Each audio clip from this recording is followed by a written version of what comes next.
O.W. Kuusinen. A misleading description of the German October. Source: The Errors of Trotskyism, May 1925. Quote: During the second half of last year we had here, in Germany, a classic demonstration of how the opportunity of a uniquely revolutionary situation of world historical significance may be missed. Trotsky, September, 1924, in his Lessons of October. Quote: If the German party had proclaimed insurrection in October last year, as proposed by the Berlin comrades, it would now be lying prone with a broken neck. From the Drafts of Theses, by Trotsky and Radek, January, 1924. Both in September, 1923 and in January, 1924, I had much opportunity, in my capacity as secretary, to take part in the commissions on the German question appointed by the executive of the Comintern. I am thus not only familiar with the standpoint of the executive as a whole, but also with the standpoint of the separation-leading comrades with regard to the events in Germany in October. I was thus exceedingly astonished to see the light in which these events are viewed by Trotsky in the preface to his book 1917, The Lessons of October. I was much surprised that such recent events really not lying in any remote past, can be so misrepresented. As the facts are not yet generally known, we must oppose Comrade Trotsky's description by a statement of the actual position. The accusation. Comrade Trotsky devotes his Lessons of October to the exposition and delineation of the following theme: the experiences of the Russian October and the experiences of many European countries, especially the experience, as he expresses it, of the German October which did not take place, all go to show one and the same thing. In Germany, authoritative comrades in our own ranks opposed the insurrection at the decisive moment. In Russia, thanks to the pressure exercised by Comrade Lenin, and thanks to the cooperation of Comrade Trotsky, the insurrection was set in action and the victory won. But in the German October the insurrection was not begun, although in Comrade Trotsky's opinion every prerequisite for revolution was given, with the exception of far-seeing and energetic leaders. The existence of this revolutionary situation was not recognized in time, and no comrade arose and put pressure upon the central, striving to prevent the insurrection. For this reason we had neither insurrection nor seizure of power. The German October did not take place. We gain nothing more than a classic example of how the opportunity of a uniquely revolutionary situation of world historical significance may be missed. This drama of the German October was played for Comrade Trotsky against the background of the history of the Russian October. He describes in detail the energy with which he himself took action in 1917, and in even greater detail the manner in which various other comrades attempted to retreat before the battle. These comrades, opponents of the insurrection, had extraordinarily overestimated the forces of the enemy only 2 weeks before the bloodless victory of the Bolsheviki in Petrograd. Even Lenin was of the opinion that the enemy had still considerable forces in Petrograd. According to Comrade Trotsky, the leaders of the German CP committed this same error of overestimating the forces of our adversaries in October last year. They confidently accepted all figures calculated by the bourgeoisie as to their armed forces, added these carefully to the forces of the police and militia, then rounded up their result to 500,000 and more, and thus assumed a compact force, armed to the teeth, and fully able to paralyze their endeavors. It is an incontestable fact that the German counter-revolution possessed forces which were better organized and better trained than the whole and half elements of the Kornilov forces. But the active forces of the German Revolution were again different from ours. In Germany the proletariat represents the overwhelming majority of the population. In our case the revolutionary question was decided, at least, at first, by Petrograd and Moscow. In Germany the insurrection would have had 10 mighty strongholds at once. If we take all this into consideration, then the armed forces of the enemy were in reality by no means so dangerous as represented by the statistical calculation, with figures rounded up to numbers beyond the truth. Lessons of October, Russian edition, page 11. This is the only place in which Comrade Trotsky mentions any difference in the objective premises of the Russian and German Octobers. According to his description, the conditions for the seizure of power in 1923 in Germany were not in the least less favorable than in Russia in 1917. Quote, "It is not possible to imagine conditions more favorable, or more suitable and matured for the seizure of power." End of quote. He does not make the very slightest mention, not even a superficial indication of any reasons, however insignificant, which might justify the retreat at the time of the German October. No, in his opinion the insurrection was the unconditional duty of the party at this juncture. To him it is a misfortune that during the German October the opponents of the insurrection were able to drag the party back. Thus, according to Comrade Trotsky, the German Revolution fell through. After this defeat the guilty comrades came forward with their biased calculations, for the purpose of justifying the policy which had led to defeat. And Comrade Trotsky adds, quote, "It is easy to imagine how history would have been written if those comrades in the CC, of the Russian CP, who inclined in 1917 to the tactics of retreat before the battle, had had their way. The semi-official writers of history would have had no difficulty in maintaining that an insurrection in the year 1917 would have been utter nonsense." Page 41. Thanks to Comrade Trotsky's dramatic art, his representation of the German October conjures up the figure of the one chiefly guilty of the German defeat. It is true that Comrade Trotsky does not give his name, but his figure is easily recognizable among the others. Everything that is said of him shows plainly that the figure is not that of a German. The unnamed German accused take a secondary place. The chief of the accused is obviously responsible for the appearance of the Germans in the dock at all. Why did he not appoint better leaders in the central of the German party? Why did he not exercise proper pressure on the German leaders? This was his first duty. Or, was anything else to be expected of him after the experiences of October? What more was to be expected of him in the future? Of late, writes Trotsky, much has been written and spoken about the necessity of Bolshevizing the Comintern. What does the Bolshevizing of the communist parties mean? It means that these parties are to be so schooled, and their leaders so chosen, that they do not leave the track when their October arrives. This is the true import of Hegel, and of all the wisdom of our books and philosophies. Page 64. Thus Comrade Trotsky in September, 1924. Two different roles. Comrade Trotsky spoke differently to this in January, 1924. At that time the executive of the Comintern, with the collaboration of leading German comrades representing all three tendencies, had drawn the balance of the unhappy German Revolution. It's true that Comrade Trotsky did not participate personally in these sessions, but Comrade Radek submitted theses drafted, according to his official declaration, by Comrades Trotsky and Petukov, and by me, Radek.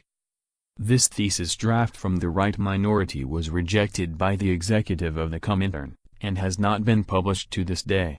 In one part of these theses we read, quote, "The executive decidedly rejects the demand made by the leaders of the Berlin organization, to the effect that the retreat made by the party in October is to be regarded as unjustified and even traitorous. If the party had proclaimed the insurrection in October, as proposed by the Berlin comrades, it would now be lying prone with a broken neck. The party committed grave errors during the retreat, and these errors are the object of our present criticism. But the retreat itself corresponded to the objective situation, and is approved by the executive." End of quote. We thus see that in January of this year, Comrade Trotsky was seriously of the opinion that the retreat was right during the German October, and was in accordance with the objective situation. The leaders of the Berlin organization considered this retreat entirely unjustified and even traitorous. But Comrade Trotsky protested most decidedly against this view of the matter. He demanded together with Radek, Petukov and the chairman of the German Party Central, Brandler, that the executive should approve the retreat. How are we to understand this? In order to understand this, the reader must know that the tactics of retreat before the battle, proposed by the right wing of the Central of the German CP in October, 1923, were adopted with the immediate cooperation of Comrade Radek. In all essentials Comrade Trotsky has always been in agreement with this right wing of the German CP, Brandler, etc., and this was again the case in January after the defeat. Quote, "The experience gained in the European struggles during the last few years, and especially the experience of the German struggle, show us that there are two types of leader who have the tendency to drag the party back just at the moment when it should leap forward." Page 14. Comrade Trotsky writes this in September in his book, The Lessons of October. He stigmatizes these types most thoroughly, and declares further, quote, "At decisive moments these two types work hand in hand, and oppose insurrection." Page 64. In October 1923, this was really the case in Germany. And 3 months later, in January, Trotsky expresses the opinion that these types had acted perfectly rightly in Germany, that they had taken the course of action which had to be taken, that the objective situation demanded precisely this course of action, and that the party was bound to make this retreat. An insurrection would have been utter nonsense, and the party would have broken its neck. The types thus accused naturally submitted their biased calculation to the executive in January for the purpose of justifying the policy leading to the defeat. The executive rejected these calculations decisively enough. But Comrade Trotsky defended them. Such was his lack of boldness, just 3 months after the German October.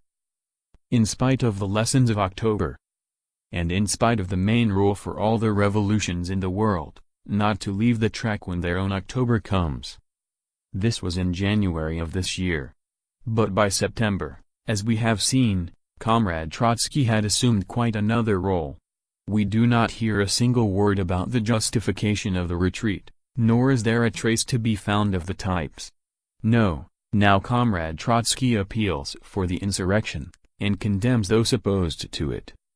Quote, "The decisive turning point is the moment when the party of the proletariat passes from the stage of preparation, propaganda, organization and agitation, to the stage of actual struggle for power, to armed insurrection against the bourgeoisie. Every irresolute, skeptical, opportunist, and pro-capitalist element still remaining in the party will oppose insurrection at this moment, will seek theoretical formulas for this opposition, and find them among the opponents of the day before, the opportunists." Page 114. Thus, down with the opportunists. Down with the heroes of capitulation. Down with Brandler and the sharers of his views. 1,000 times, hurrah for insurrection. But, as someone among the audience might ask diffidently, what about the broken neck? We have here two distinct views of the German October. Which of them corresponds to the actual truth? In my opinion, neither of them. Both are wrong. Correct and timely estimate of the situation. In an article written by Comrade Trotsky in May, East and West, and referred to in the Lessons of October, page 69, he states that some comrades, here Comrade Zinoviev is chiefly meant, had declared, after the German defeat, "We have overestimated the situation, the revolution is not yet mature." Comrade Trotsky is ironical about this we, Zinoviev, and declares, quote, "Our error did not lie in the fact that we overestimated the prerequisites of revolution, but in that we underestimated them, and did not recognize at the right moment the necessity of the application of energetic and courageous tactics, the necessity for the struggle to gain the masses for the fight for power." End of quote. What do the facts tell us? Even in the theses drawn up by Comrades Trotsky and Radek in January 1924, the following is acknowledged. Quote, "From the very beginning the Comintern and the German CP regarded the Ruhr struggles as a period of revolutionary development in Germany, the appeal issued by the Leipzig Party Conference of the German CP, the decisions of the Frankfurt Conference, the resolution passed by the delegation of the German CP in the Spring Conference with the Comintern, all go to prove that both the German CP and the Comintern have grasped the fact that the German proletariat stands at a parting of the ways, that, after the party has carried out its united front tactics, after it has accomplished much patient work among the social democratic masses and among the non-partisan workers, and after it has gathered around it broad masses of the proletariat, it will find itself confronted by the task of not merely winning over the overwhelming majority of the proletariat, but of leading the proletariat into battle as a revolutionary party working for the concrete aim of seizing political power, and regarding this as the sole means of escape from the situation in which the German people is placed. End of quote. These lines are an excellent characterization of the viewpoint of the executive. But it is above all the viewpoint represented by Comrade Zinoviev's proposals. But as to the viewpoint of the German CP, this is somewhat embellished by Comrades Radek and Trotsky. At that time, during the autumn and winter of 1923, the Central had but a very dim idea of the revolutionary tasks facing the party. There was a great deal more clarity contained in various propositions made by the left opposition, but these were rejected by the party. If Comrade Trotsky had been desirous of describing the matter in strict accordance with actuality, he would have had to express himself somewhat as follows: with reference to the executive and the left opposition, these should least of all be exposed to the reproach of not having recognized the necessity for an energetic change of tactics, since they did actually recognize this necessity and exercised pressure upon the German CP. Yes, Comrade Trotsky may reply, but the pressure exercised by the executive upon the German party at that time was not strong enough. The January theses drawn up by Comrades Trotsky and Radek did actually contain this reproach. But they should have made their reproach at the right time, in the summer or autumn of 1923. If they had done so, it is possible that the executive would have followed their advice and increased pressure. But 3 months after October, in January 1924, this wise discovery was a very cheap and entirely useless argument. The second point of the January theses of Comrades Trotsky and Radek, subjected to the criticism of the Comintern, is to be taken more seriously. They assert that the questions relating to the Ruhr struggle were discussed, even in the enlarged executive, middle of June, 1923, much more from the standpoint of propaganda than from the standpoint of organization for an immediate struggle. The task of organizing the immediate struggle with the object of seizing power had not been concretely formulated, it is true, by June. The executive did not adopt the October course until August, 2 months later. In June the situations in Germany was still such that no person of any common sense could have thought of regarding the organization of armed insurrection as the next task. Before such an important step as this can be taken, the existence of symptomatic phenomena proclaiming the rise of a wave of revolution, in however slight degree, is an absolutely imperative preliminary condition. In June no such symptoms were observable. At the beginning of August an abrupt change took place in Germany. The general situation became revolutionary. Of this we have proof in the mighty mass movement leading to the overthrow of the Kuno government. Had the German CP foreseen this movement, it should have entered courageously into the struggle in July, and have taken over the initiative and leadership of the movement. As a matter of fact, the German Central issued a courageous proclamation on 12 July, calling upon the proletariat to take part in street demonstrations on Anti-Fascist Day, 29 July. The government prohibited this demonstration. The left opposition of the party demanded the conquest of the street. At this time Comrades Zinoviev and Bukharin, as also Comrade Trotsky, were in Caucasia. The first two informed us, during the discussion already begun on the subject, that they were in favor of the street demonstration. Comrade Radek and I, who were in Moscow, were opposed to it. To us it appeared to be running a useless risk. Comrade Radek, who often evinces a high degree of sensitiveness for changes in the political atmosphere, did not on this occasion feel the approach of something great, nor did I, and, therefore, we could not see any valid reason for such hazardous action on the part of the German CP. This was a mistake on our part. The view taken by Comrades Zinoviev and Bukharin was expressed in the following words. Quote, "It is only by such methods as the appeal issued on 12 July that the German CP can become, in the eyes of the whole of the workers, the generally acknowledged champion and the united center of the whole proletariat in the struggle against fascism. Without this, The sad experience suffered by Italy and Bulgaria will be repeated. In the German Central there are more than enough retarding elements, and elements standing for prudence and caution." End of quote. To this Radek replied that he regarded this forcing of the struggle in Germany as steering towards a defeat in July for fear of a repetition of the Bulgarian events and opposed these tactics most decidedly. Comrade Trotsky, however, informed us that he had formed no opinion of his own upon the subject, not being sufficiently informed. The 2 points of view which had thus been formed among the members of the executive were communicated to the Central of the CP of Germany. In all probability Comrade Brandler acted entirely independently of both points of view, in other words, he had probably never taken the idea of a street demonstration seriously for a moment. Immediately after this, the broad mass movement set in. Under the pressure of this movement, the Kuno government resigned on 12 August. Comrade Zinoviev, in Caucasia, received only the scanty information provided by the Rasta on this movement. A mighty revolutionary wave is rising. He raised the alarm. By 15th August his most important theses, the situation in Germany and our first tasks, were already prepared. He has scarcely ever written anything better than this. A clearly defined October course runs like a scarlet thread through the whole. After we had received these theses from Zinoviev from Caucasia, we, Radek and I, realized that in Germany the revolution was knocking at the door. This is the fact of the matter. The following are a few sentences from the theses. Quote, "The crisis is approaching, decisive events are at the gate. A new and decisive chapter is beginning in the activity of the German CP, and with this in the whole Comintern.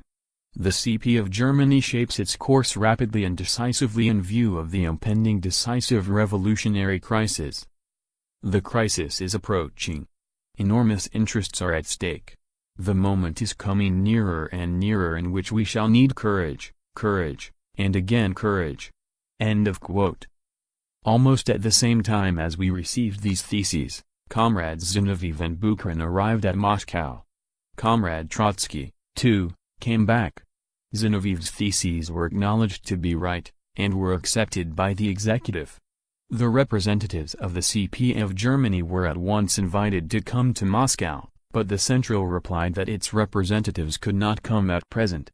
Although the bel esprit among the German comrades, not the left, these had already ceased to be bel esprit, were already up to the ears in the revolutionary movement, they had no clear idea of the significance and graveness of the movement.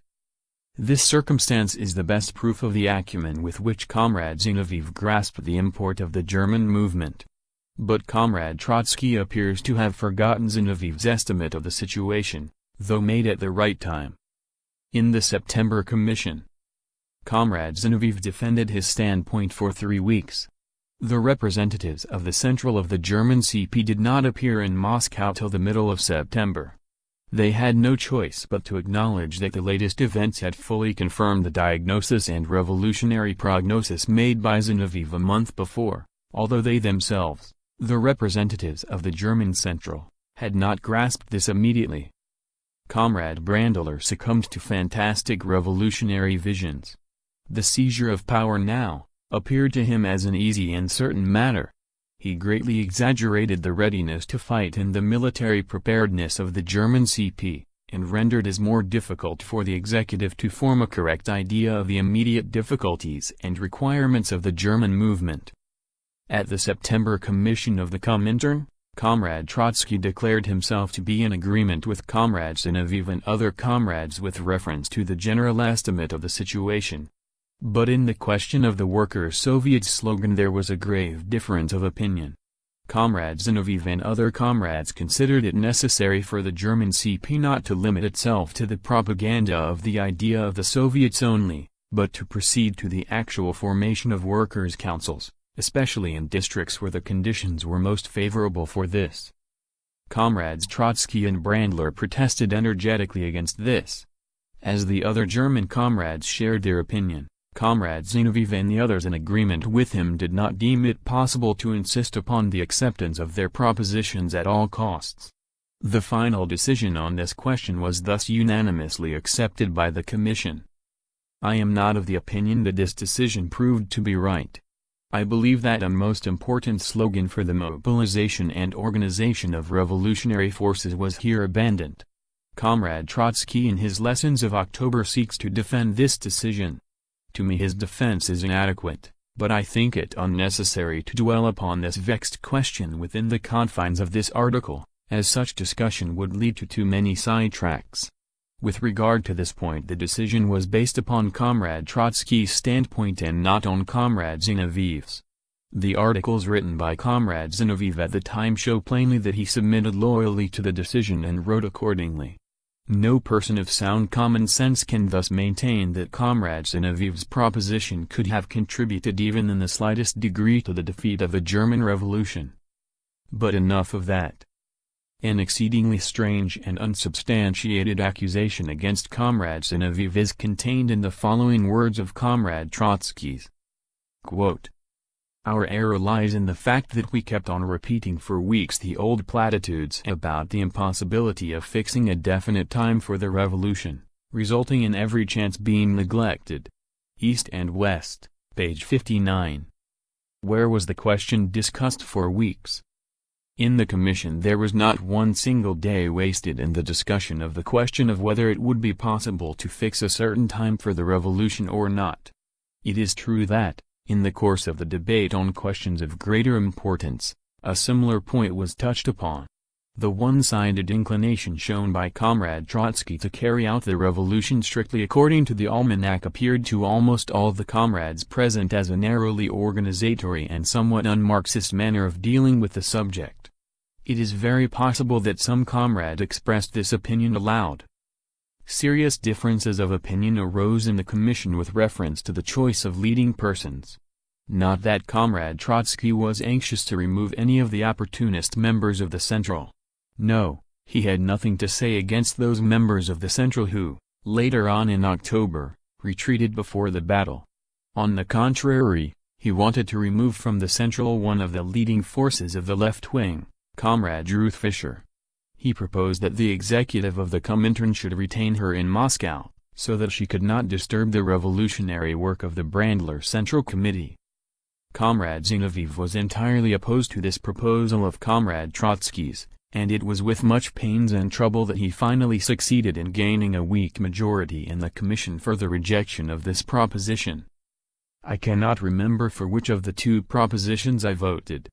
It is very possible that I voted for Comrade Trotsky's motion. At that time I still regarded Comrade Brandler as a steadfast revolutionist.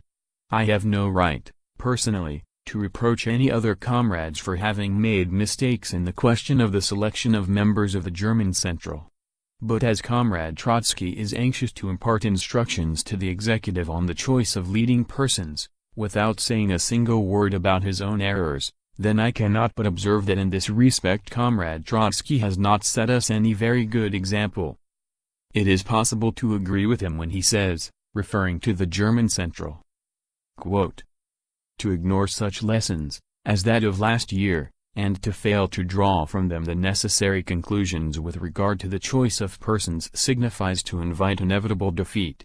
Page 113. But here it must not be forgotten to add the really instructive episode of Ruth Fischer, in the September Commission. No differences of opinion arose in the Commission on the other questions submitted, many of them of great practical importance. The sister parties of the most important neighboring countries were mobilized by the executive and prepared, as far as possible, for the possibilities of the German Revolution. The German October as it was in reality. Events in Germany took a different course to that desired by us. The revolutionary proletariat suffered a severe defeat. The causes of this defeat lay partly in the objective difficulties of the situation, partly in the deficient leadership of the party. It cannot be maintained that the estimate of the situation as made by the executive in August and September, was wrong in any essential. Nothing of the kind. The possibility of victory really existed. It is true that in September, but not in August, this possibility was overestimated. The elementary mass movement ebbed more rapidly than we had foreseen. The Social Democrats proved in many respects to be even stronger pillars of capitalism than we had concluded from the words of our German comrades. The representatives of the German CP and the German Commission exaggerated the communist strength. It is naturally a fantastic exaggeration when Comrade Trotsky writes in East and West, page 120. Quote, "With regard to all the prerequisites of revolution, we were in the most favorable position that can be imagined." End of quote. No, in September our estimate of the situation was not so exaggeratedly favorable. Comrade Trotsky, in his victorious self-confidence, omits to consider the great difference between the objective prerequisites of the German Revolution of 1923 and the Russian of 1917, and forgets the points in which the Russian Revolution was more favorably placed. For instance, the fact that in Russia we had an armed army of many millions, the overwhelming majority of which stood for the proletarian revolution in the autumn of 1917.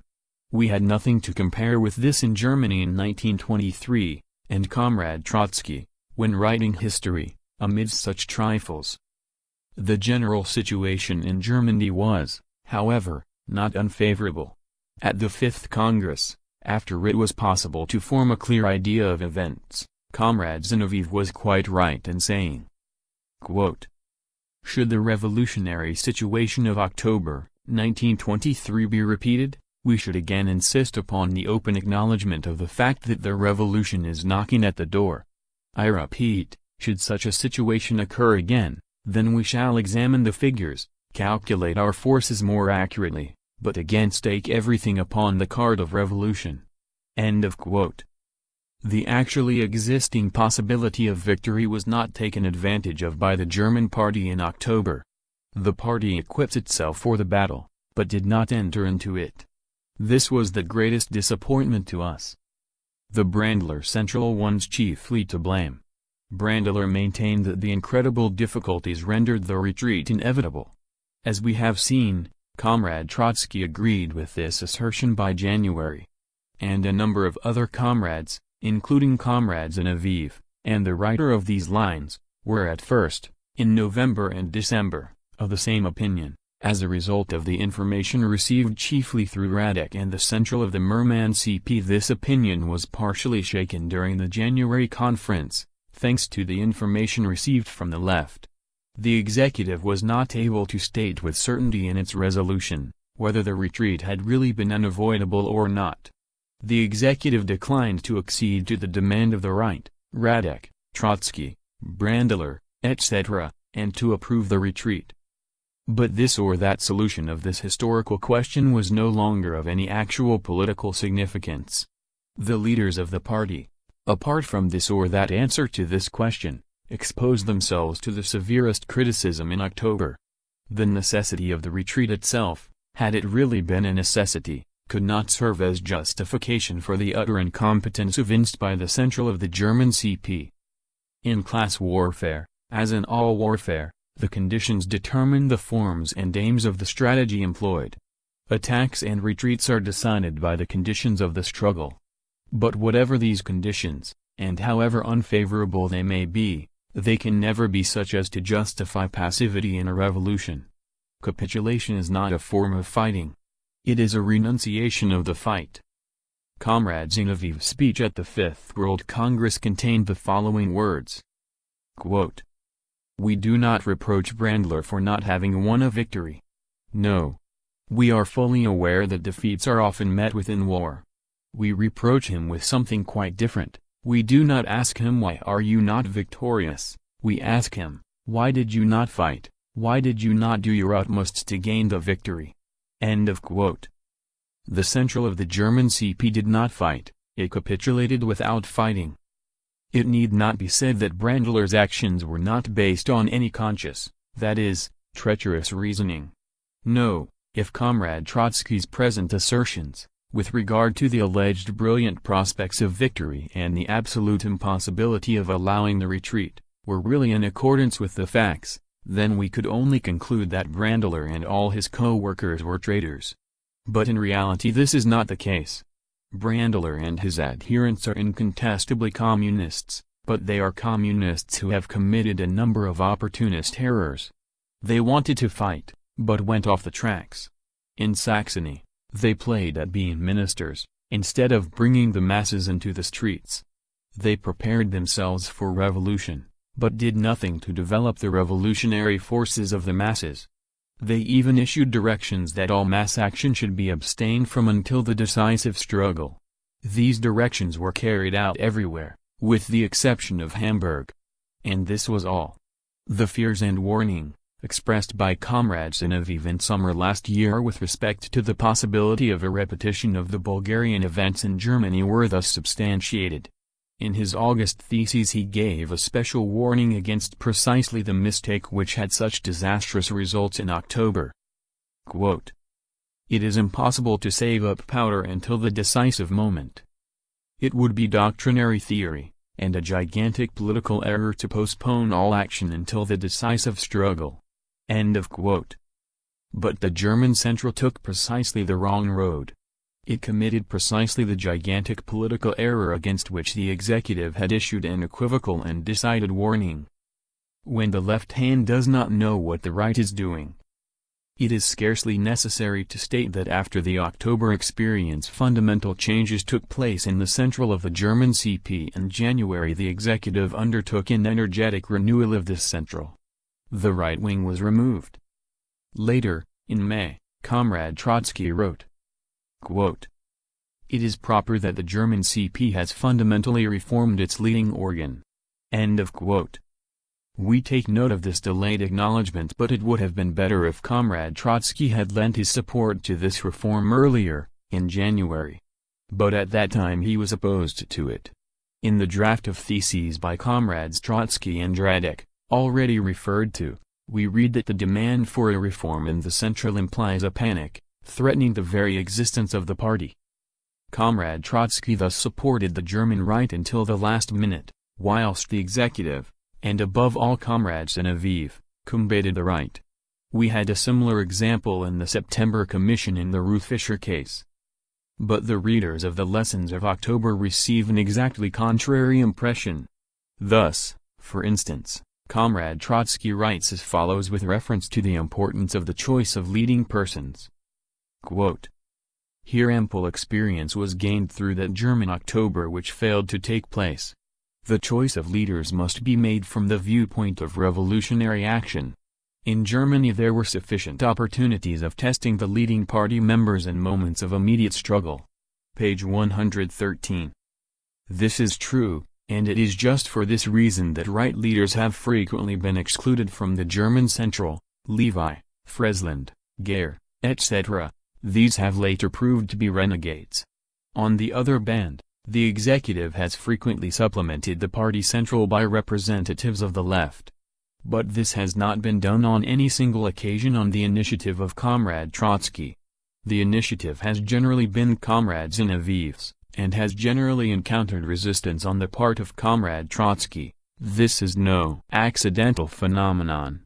When the Russian debate has been discussed in the sections of the Comintern, the few adherents of Comrade Trotsky have generally belonged to the extreme right wing of the party.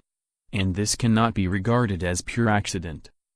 It is unnecessary to dwell upon the Russian questions, or on the international questions now belonging more to the past.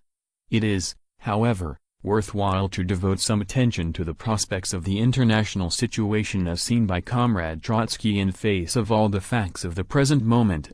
Of all the proofs to the contrary, he still speaks of a continued democratic pacifist era. This proves the strength of his trend towards the right. But this is not the whole truth. No one can understand Trotsky who sees in him nothing more than an ordinary opportunist. Comrade Trotsky is not a one-handed man. He has a right hand and a left hand. We already had the opportunity of seeing him in two roles in his interpretation of the German October. And with Comrade Trotsky this does not happen by accident, it is a general rule. In actual practice he always represents two different types, so to speak. One type deviates to the right, the other to the left. A superficial observer might conclude that Comrade Trotsky vacillates constantly between the two types. But this only appears to be the case. Comrade Trotsky is not a vacillating man. He generally adopts a definite, but wrong course. In reality the case is this: in his actions he deviates towards the right, but he describes these actions in left, very left, terms. The right type is the type of the man of action who speaks little, who does his work and says nothing about it. The left type is a man, anxious to play a prominent public role, a man who talks a great deal and does very little, and knows little about work except to describe it. But the descriptions given by the left type differ entirely from the work actually done by the right type. Comrade Trotsky is not simply an ordinary opportunist. He possesses a finely developed sense of the aesthetic. He feels the aesthetic defects of the external form of opportunist policy. The external forms of politics please him more and more in proportion to their deviation to the left. In art this may be very good, even excellent, and the Bible praises those whose right hand knoweth not what their left hand doeth, but in politics every inconsistency between form and content, between description and actuality, between theory and practice, is invariably detrimental.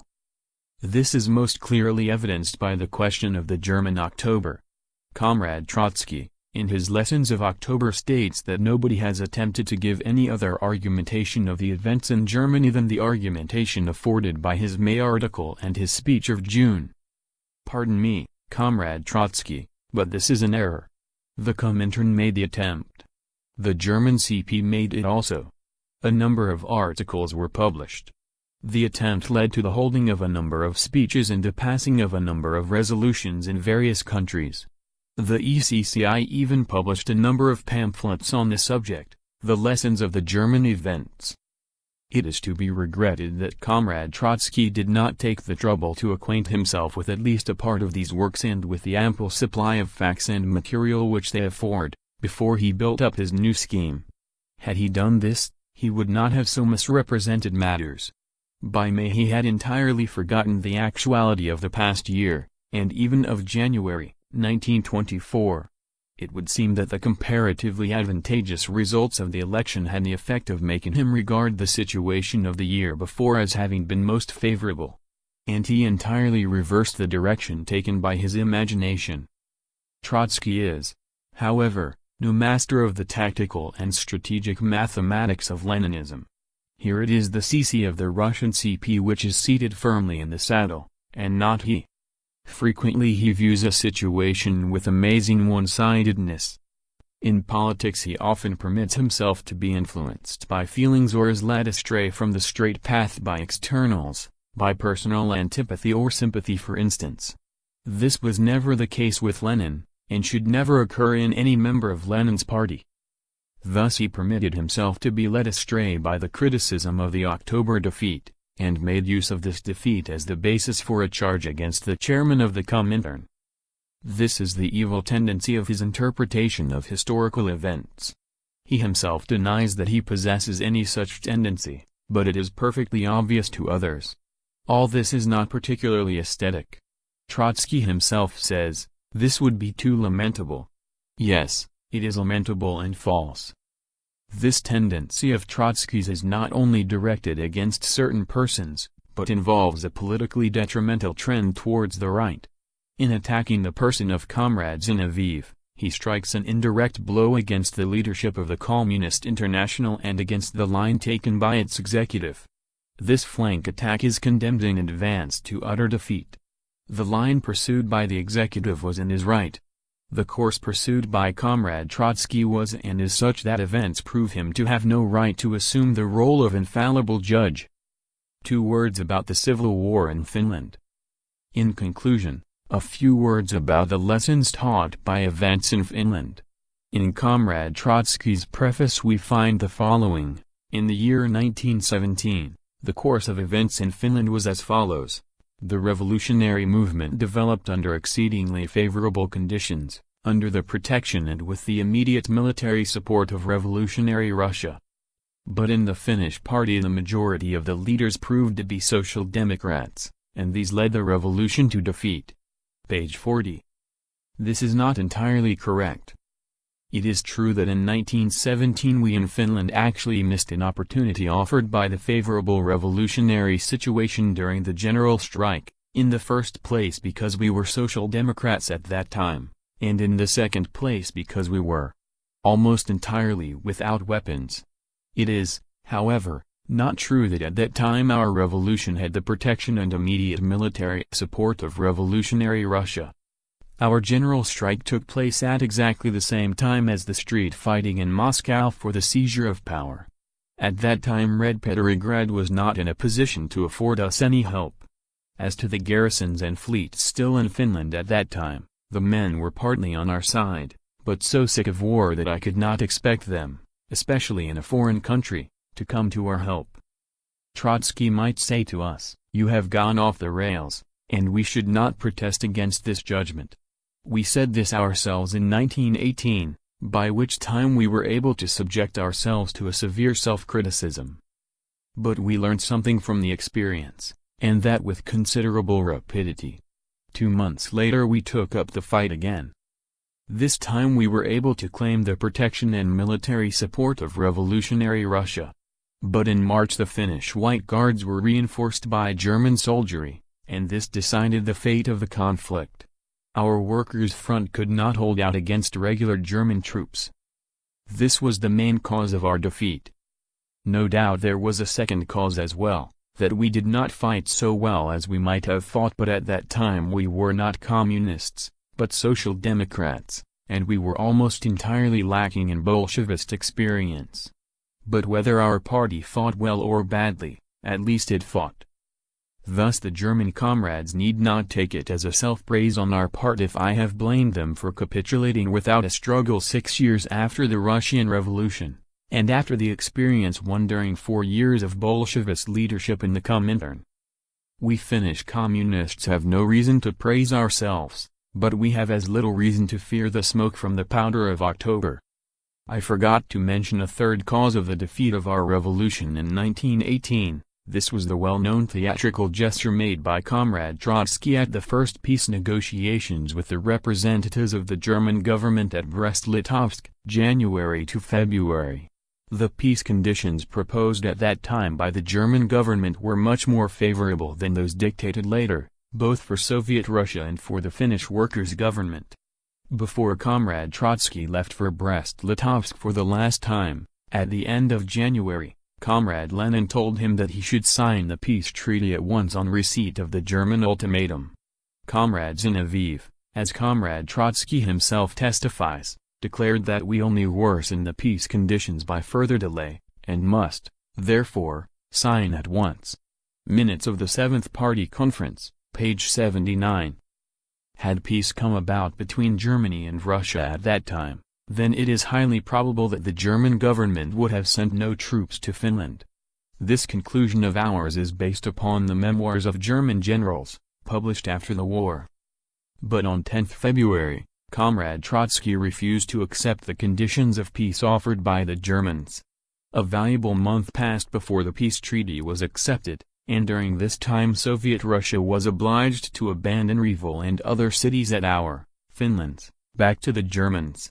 And during the same time the German troops struck their blow at us.